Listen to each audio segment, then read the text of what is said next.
திருச்சிற்றம்பலம். என்னாருடைய சிவனை போற்றி எந்நாட்டவர்க்கும் இறைவா போற்றி. அனைவருக்கும் வணக்கம். நெக்ஸ்ட் ஜென் சேனல் நேயர்கள் அனைவருக்கும் இந்த மாதம் ஆடி மாதம் எப்படி இருக்கும் அப்படிங்கிறது ஒவ்வொரு ராசியாக பார்க்கலாம். அதற்கு முன்னாடி இந்த மாதத்துல என்னென்ன கிரகங்கள் மாறுறாங்க அப்படிங்கிறத நம்ம பார்க்கலாம். ஃபர்ஸ்ட் பாத்துட்டீங்கன்னா புதன் அப்படின்னு சொல்லக்கூடியவர் இந்த மாதம் அந்நியின் போல 3 கேரக்டர் எடுக்க போறார். அதாவது இப்ப 7ஆம் தேதி வரைக்கும் வக்ரகதியில, 20ஆம் தேதி வரைக்கும் வக்ரம் நிவர்த்தியாகி தன்னுடைய சொந்த வீட்டிலேயே இருக்கிறார். அதே போல 20ஆம் தேதிக்கு மேல பாத்துட்டீங்கன்னா குருவோட சேர்ந்து நிக்க போறார். அதாவது 7ஆம் தேதி வரைக்கும் வக்ரகதி அப்படிங்கிறது கொஞ்சம் வில்லத்தனமாக இருக்கக்கூடிய ஒரு கேரக்டர், அந்நியன் கேரக்டர்ல இருக்க போறார். அதே போல 20ஆம் தேதி வரைக்கும் பாத்தீங்கன்னா புதன் தன்னுடைய சொந்த வீட்டுல இருக்கும்போது புதன் தான் காதல் கிரகம், அதனால நல்லா ரொமான்டிக்காவும் இருக்கிறதுக்கு உண்டான வாய்ப்புகள் கொடுத்துட்றாரு. அதே போல பாத்துட்டீங்கன்னா அடுத்தது பாருங்க அம்பியாட்டம். ஏன்னா குரு அப்படின்னு சொல்லக்கூடியவர் ஐயத்தன்மை தானே, ரொம்ப நல்ல ஒழுக்கங்களை சொல்லி கொடுக்கக்கூடியவர். அப்ப புதன் யாரோட சேர்றாரோ அவருடைய குணங்கள் அப்படியே இருக்குன்னு இருக்கு. அப்ப குருவோட சேரும் பொழுது அம்பி கேரக்டர்ல மாற போறாரு. சோ இதெல்லாம் பாத்துட்டீங்கன்னா ஒவ்வொரு ஜாதகத்துக்கும் மாசம் மாசம் அப்படியே லைட்டா மாறும். அப்ப என்ன நடக்கும் அப்படிங்கறதையும் நம்ம பாத்திரலாம். அதே போல பெரிய சர்ப்ரைஸான விஷயம் என்னன்னு கேட்டீங்கன்னா 7.5 சனி எங்களுக்கு வந்தது வந்து எங்களுக்கு நல்லா இல்லைன்னு சொல்லிட்டு இருக்கக்கூடியவர்களுக்கெல்லாம் ஒரு ஜாக்பாட்டா, யாருக்கெல்லாம் 7.5 சனி வந்ததுக்கு அப்புறம் ரொம்ப மோசமா இருக்கும் அவர்களுக்கு எல்லாம் இந்த சனி பகவான் 10ஆம் தேதி வக்ரகதி அடைகிறார். அப்போ சனி வக்ரம் ஆகும் பொழுது யாருக்கெல்லாம் சனி மாறினதுல இருந்து நல்லா இல்லையோ அவர்களுக்கெல்லாம் இந்த சனி வக்ரகதி 10ஆம் தேதியில இருந்து 136 நாட்கள் யோகத்தை கொடுக்க ரெடியா இருக்காருன்னு அர்த்தம். அப்போ உங்க ஜாதகத்திலேயே பாத்துக்கோங்க, சனி வக்ரமாக இருந்தால் மிகப்பெரிய யோகத்தை கண்டிப்பாக சனி பகவான் கொடுத்தே தீர்வார் அப்படிங்கிற அமைப்புகளும் உண்டு. அதே போல நான் எல்லா போன வீடியோஸ்லயும் நான் கொடுத்திருந்தேன், சுக்கிரன் கேது சேர்க்கை இருக்கு. பெண் குழந்தைகளையும் ஆண்களாக இருந்தால் பெண்களிடமும், பெண்களாக இருந்தால் ஆண்களிடமும் ரொம்ப கவனமா இருங்க. கணவன் மனைவிக்கு நிறைய சந்தேக குணங்களும் அதே போல பாத்தீங்கன்னா நிறைய பிரச்சனைகளும் வரும். இது ஒவ்வொரு ராசிக்கு தனிப்பட்ட முறையில கொடுத்திருந்தேன். அது போல இப்ப நிறைய விஷயங்கள் வந்து நம்ம இன்ஸ்டாகிராம்ல நியூஸ்ல எல்லாத்துலயுமே நம்ம பார்த்துட்டு இருக்கிறோம். இன்னும் இதனுடைய சேர்க்கை அப்படிங்கிறது ஆடி மாதம் 16ஆம் தேதி வரைக்கும் இருக்கு. இன்னும் நீங்க இந்த ஆடி மாதம் 16ஆம் தேதி வரைக்கும் இந்த சுக்கிரன் கேது சேர்க்கை அப்படிங்கிறது ஒரு சரியில்லாத ஒரு சேர்க்கை, பெண் சாபத்தினுடைய உச்சத்தினுடைய சேர்க்கை, ராகுவும் பார்க்கறதுனால அதே இடத்தை செவ்வாயும் பார்க்கறதுனால இதோட ஃபோர்ஸ் வந்து இன்னும் அதிகமாக போகுது. சோ ஆடி 16ஆம் தேதி வரைக்கும் நீங்க கொஞ்சம் ரொம்ப கவனமா இருக்க வேண்டும் அப்படிங்கறதை நான் சொல்லிக்கிறேன். செவ்வாய் பகவான் அப்படின்னு பாத்துட்டீங்கன்னாலும் உங்களுக்கு வந்து ரிஷபத்துல இருக்கார். 17ஆம் தேதிக்கு மேல பாத்துட்டீங்கன்னா அவர் மிதுன வீட்டுக்கு வந்துடுறார். சோ குரு சூரியன் 2 பேருமே சேர்ந்து சிவராஜ யோகத்தோட சேர்ந்து கடக ராசியில இருக்கார். 20ஆம் தேதிக்கு மேல புதன் அங்க வரும் பொழுது புதன் சூரியனும் சேர்ந்து புதாத்திய யோகத்தையும், இந்த 3 கிரக கூட்டணி சேர்க்கை அப்படிங்கிறது பினான்சியல் லெவல்ல பெரிய லெவல்ல கொடுக்கக்கூடிய ஒரு சேர்க்கையும், அதுவும் பெரிய எதிர்பாராத யோகத்தை கொடுக்கக்கூடிய சேர்க்கை அப்படிங்கிற அமைப்புகளும் உண்டு. இது எல்லாருக்குமே ஏதாவது ஒரு வழியில நல்லது பண்ணிட்டு தான் போகும், ஏதாவது ஒரு வழியில நல்லது பண்ணி கொடுத்ததே தீரும். அது யாராருக்கு எப்படி கொடுக்க போறாங்க அப்படிங்கிறத நாம இந்த பதிவுல முழுமையாக பார்க்கலாம். சிம்ம ராசிக்கு உண்டான ஆடி மாத பலன்களை பத்தி பார்க்கலாம். சிம்ம ராசி இந்த மாதம் ராசி அதிபதி 12ல குருவோட நிக்கிறார். உங்க ராசிக்குள்ள சுக்கிரன் கேது இருக்கிறார். நான் ஆல்ரெடி போன பதிவுகளே சொல்லியிருக்கேன், செவ்வாயினுடைய பார்வையில சுக்கிரன் நிற்கிறார். உங்க ஜாதகத்துல சுக்கிரன் கேது சேர்க்கை, சுக்கிரன் ராகு சேர்க்கை, சுக்கிரனுக்கு ராகு கேதுக்கள் திரிகோணத்தில் இருப்பது, சுக்கிரன் சாரத்தில் ராகு, ராகு சாரத்தில் சுக்கிரன், இந்த மாதிரி ஏதாவது காம்பினேஷன் இருக்கு அப்படின்னா அது பெண் சாபத்தினுடைய அமைப்பு அப்படின்னு நம்ம சொல்றோம்.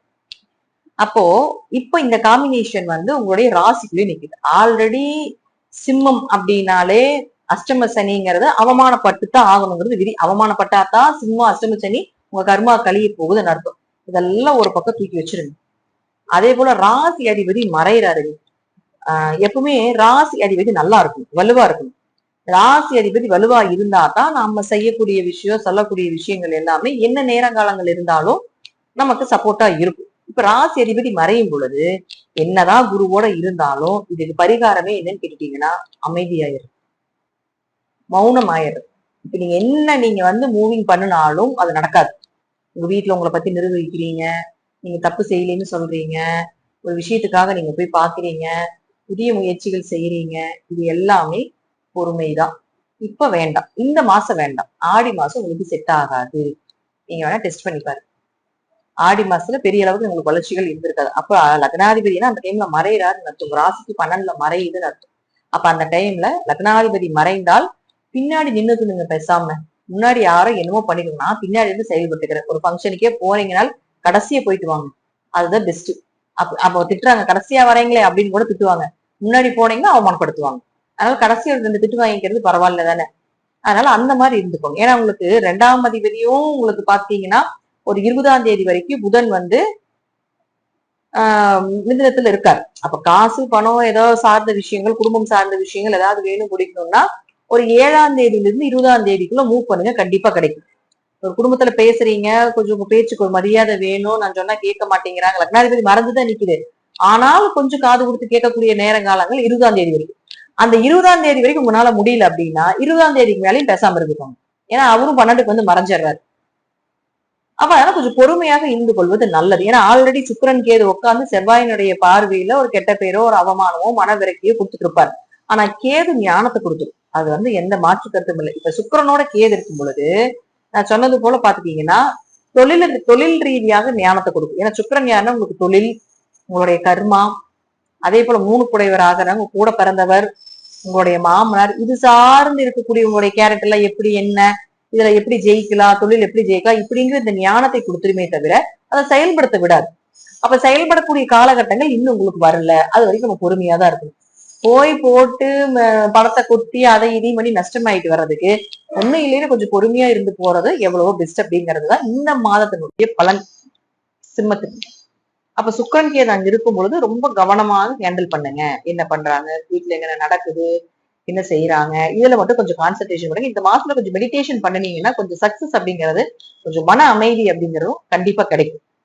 அடுத்தது செவ்வாய், அவர் வந்து உங்களுக்கு 10ஆம் வீட்டுல இருக்காரு. அதுக்கப்புறம் 11ஆம் வீட்டுக்கு வந்துடுறாரு. 4 9 குடையவர். அப்ப தாய் தந்தையர் மூலமாக ஏதாவது உதவிகள் கிடைக்கிறது, கொஞ்சம் வருமானம் கிடைப்பது, கொஞ்சம் லாபங்கள் கிடைப்பது. இப்போ உங்க கையிலேயே அஷ்டமச்ச நீர் நடக்கிறதுனால நிறைய பேரோட இதுல பாத்தீங்கன்னா 90% பணம் பற்றாக்குறை நிறைய இருக்கு.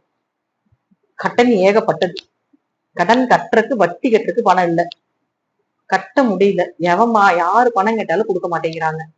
நான் அள்ளி அள்ளி கொடுத்தும் என் பணத்தை திருப்பி கேட்டாலுமே தரமாட்டேங்கிறாங்க. நான் சலாக்குல இருக்கிறேன், என்னால எதுவுமே பண்ண முடியல அப்படின்னு சொல்லக்கூடியது இப்ப சிம்மத்தினுடைய நிலை. அது போக மன உளைச்சல் ரொம்ப ஜாஸ்தியா இருக்கு. என்னால வீட்லயே உட்கார முடியல, வேலை செய்யற இடத்துலயே உட்கார முடியல, எங்காவது ஓடி போயிடலாமா, சன்னியாச வாழ்க்கை ஏதாவது போயிடலாமா, எனக்கு இது எதுவுமே வேண்டாம், எனக்கு நிம்மதி இருந்தா போதும் அப்படின்னு சொல்லக்கூடிய அளவுக்கு சிம்மத்துக்கு இப்ப நடந்துட்டு இருக்கணும். அல்லது இதுல இன்னும் உச்சகட்டமா போகுது அப்படின்னா சொல்றேன்னு தப்பா எடுத்துக்க கூடாது. இப்படி சொல்றாங்க நெகட்டிவா சொல்றாங்கன்னு எடுத்துக்க கூடாது. அதாவது சூசைடு கூட பண்ணிக்கலாமா அப்படி நல்லா கூட எண்ணங்கள் வந்திருக்கணும். எனக்கு ஏது சூசைடு கிரகம், அது ராசிக்குள்ள கொஞ்சம் சுக்கரனோட உட்காந்துருக்கு இல்லையா. அப்ப உங்க குடும்பத்துக்குள்ள உங்க ஜாதக ரீதியா உங்க குடும்பத்துக்குள்ள பிரச்சனை நடக்குது, அவங்களுக்குமே அந்த எண்ணங்கள் தோணும். உங்களுடைய ஆறா உங்களுடைய வைப் அவங்களுக்கு போகும். சோ அந்த அமைப்பு எல்லாமே கூட சிம்மத்துக்கு இப்ப நடந்துட்டு இருக்கு. சோ கொஞ்சம் பொறுமையா இருங்க. எதையும் கொஞ்சம் யோசிச்சு முடிவு பண்ணுங்க. நேரங்காலங்கள் ரொம்ப நெருங்கி வந்துருச்சு. இவ்வளவு நாள் கஷ்டப்பட்டுட்டோம், இத்தனை நாள் பட்ட கஷ்டத்திற்கு தீர்வு அப்படிங்கிறது கொஞ்சம் பக்கமா இருக்கு. சரி, இந்த பிரச்சனையில இருந்து இந்த மாசத்துல இருந்து எப்படி விடுபடலாம், என்ன பண்ணலாம் அப்படின்னு பாத்துட்டீங்கன்னா, இந்த மாதம் பாத்துட்டீங்கன்னா பெண் தெய்வத்துக்கு உண்டான வழிபாடு. உங்க ராசி போய் ராசி அதிபதி போய் பெண் ராசியாக இருக்கக்கூடிய கடகத்துல உட்கார்ந்துருக்குது. அப்போ ஆடி 32 நாட்களும் உங்க வீட்டுக்கு அருகில் இருக்கக்கூடிய ஏதாவது ஒரு பெண் தெய்வ வழிபாடு பண்ணுங்க. இல்லைங்க எங்கனால 32 நாள்ல கோயிலுக்கு போக முடியாது, சரி, டெய்லியும் அபிராமி அந்தாதி அந்த பாடல்கள் அந்த புக்கு ஃபுல்லா படிங்க. அதிகபட்சம் ஒரு 1/2 மணி நேரம் ஆகும். ஸ்பீடா படிச்சீங்கனாலுமே நம்மளுடைய லைஃபுக்காக ஒரு 1/2 மணி நேரம் 1 மணி நேரம் ஸ்பெண்ட் பண்ணலாம் இல்லையா. ஒரு 1/2 மணி நேரம் அபிராமி அந்தாதி படிங்க. அல்லது எங்களால படிக்கிறதுக்கு டைம் இல்லைங்க, அந்த அளவுக்கு எங்களுக்கு மைண்ட் செட் இல்லை அப்படின்னா அட்லீஸ்ட் அந்த பாட்டை யூடியூப்ல போட்டு விட்டுட்டாவது, யூடியூப்ல நிறைய வரும், யூடியூப்ல போட்டுட்டு அதை வந்து கேளுங்க. கண்டிப்பா கேட்கணும். சும்மா போட்டுட்டு அதுன்னு பண்ணிட்டு இருக்கக்கூடாது. கண்டிப்பா ஒரு 1/4 மணி நேரம் 1/2 மணி நேரமாவது கேட்கணும். அந்த அபிராமி அந்தாதி எல்லா பிரச்சனைகளுக்குமே தீர்வு இருக்கு. பட் உங்களுக்கு உண்டான விஷயம் அந்த அபிராமி அந்தாதியில படிக்கும் பொழுது நிச்சயமாக அதுக்கு ஒரு நல்ல தீர்வு அப்படிங்கிறது கிடைக்கும். இது ஒரு விஷயம். 2வது விஷயம் பாத்துட்டீங்கன்னா திரு ஆடி பூரம் அப்படின்னு சொல்லுவோம். ஆடி மாதம் வரக்கூடிய பூர நட்சத்திரத்து அன்னைக்கு உங்க குலதெய்வ கோயிலுக்கு போங்க. உங்க குலதெய்வ கோயிலுக்கு போய் முடிந்தால் உங்க குலதெய்வ வழிபாட பண்ணிட்டு வாங்க. அப்படி இல்லைன்னா அருகில் இருக்கக்கூடிய பெருமாள் கோவில் இருக்கக்கூடிய பூரம் நட்சத்திரத்து அன்னைக்கு ஆண்டாள் வழிபாடு பண்ணுங்க. இது வந்து தேவையில்லாத எதிர்ப்பாளர்களால வரக்கூடிய தொல்லைகள் இருந்தும், உங்க குழந்தைகள்னால வரக்கூடிய தொல்லைகள் இருந்தும், உங்க ஜாதக ரீதியாக உங்க குழந்தைகளுக்கு கிடைக்கக்கூடிய ஒரு பிராப்தங்கள், ஒரு யோகங்கள், ஒரு அதிர்ஷ்டங்கள் அதுல ஸ்டாப் ஆகி நிக்கு. இப்ப உங்க ஜாதக அமைப்பு மூலமா அதெல்லாம் கொஞ்சம் ரிலீஃப் ஆகிறதுக்கு ஒரு வாய்ப்பா இருக்கும். சோ இதை வந்து நீங்க பண்ணலாம். இதுதான் இந்த மாசம் நீங்க பண்ண வேண்டிய வழிபாடு. சோ இதை வந்து கொஞ்சம் மூவ் பண்ணுங்க, கொஞ்சம் நல்லா இருக்கும். சோ சிம்மம் அமைதியா இருந்துக்கோங்க. வாரத்துல ஒரு நாளாவது மௌன விரதம் இருந்துக்கோங்க, மேற்கொள்ளுங்க. இருந்து பாருங்க. கண்டிப்பா நிறைய வாய்ப்புகள், நிறைய கஷ்டங்கள் விலகும், நல்லா மனசு நிம்மதியாகும். பரிகாரமே மௌன விரதம் தான் ஃபர்ஸ்ட், அதுக்கப்புறம் தான் கோவில் வழிபாடே. சோ வாரம் ஒரு முறையாவது, ஒரு நாளாவது மௌன விரதம் இருப்பது என்பது ரொம்ப முக்கியம் இப்போ இந்த மாதம். அதனால சிம்மராசி பயப்பட வேண்டிய அவசியங்கள் இல்லை. சோ கொஞ்சம் பொறுமையா ஹேண்டில் பண்ணுங்க. எது வந்தாலும் நம்ம நேரம் வர்றப்ப நம்ம வாங்கிக்கலாம், பாத்துக்கலாம். இப்ப அவங்களுடைய டேர்ன் நடந்துட்டு இருக்குது, பிளானட்ஸ்னுடைய டேர்னிங். அவங்க கிரகங்கள் நம்மள ஏன் இயக்குறாங்க, அவங்க படியே நம்ம போவோமே. நம்ம டேர்னிங் வரும்பொழுது அவங்களும் நம்மளை விட்டுருவாங்க. நமக்குண்டான தேவைகள், நமக்குண்டான விஷயங்கள், நம்மளுடைய கேம் அதுக்கப்புறம் ஸ்டார்ட் பண்ணிக்கலாம். இதெல்லாம் உங்க ஜாதக ரீதியாக, தசாபுத்திகள் ரீதியாக நான் சொல்லக்கூடிய கருத்துக்கள் சிறிது மாறுபடலாம். நன்றி. மீண்டும் ஒரு நல்ல பதிவுல சந்திக்கலாம். திருச்சிற்றம்பலம், தில்லையம்பலம், ஸ்ரீ நரசிம்மர் திருவடிகளை சரணம்.